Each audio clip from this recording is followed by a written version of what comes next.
Reiku terasīti mums ir pabeigta, viss smuki uztaisīti. Kas grib zināt, kas te notika, bija nopūšas sijas, visu noņemām nost, nomainījām sijas. Bija viens būtisks uzlabojums, gribējām vēl labāk, to gan es neizdarīju dēļ cenas. Interesē paskaties iepriekšējos video dzīvoklis LV, rekur podi, bet jautājums ir pa mēbelēm. Mēbeles ir super, lieliskas, tas nozīmē, baiga labās.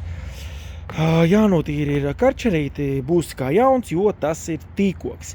Jautājums ir, kas vēl nav atrasts, tomēr šogad apstrādāšu ar kādu eļu, jā, beici diez vai ar eļu, kas nav lineļa.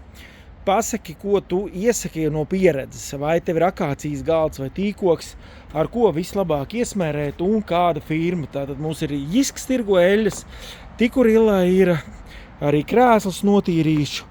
Tā kā padomas pret padomu, pasaki man, ar ko iesmērēt šo te, un es pateikšu, ka šo te impregnēto dēli es beicēšu. Pareizi gan būtu teikt, vēlreiz ar antiseptiķnojuši, bet brūno.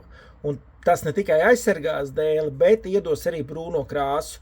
Tā kā tas tāds padoms, ko es jau biju teicis savos video, tā kā paskaties, bet dod man ziņu, ar ko labāk apstrādāt tīkoku. Vai akācija, ir arī viens galds ar akāciju.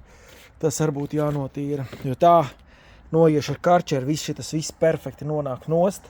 Man ir jau arī dažus gadus veci video, kur ir kaut kāds tīkoka mēbeli notīrīti. Tas vēl priekšā, tā kā, ja tev tas patīk, piesako dzīvoklis LV un paldies par laiku!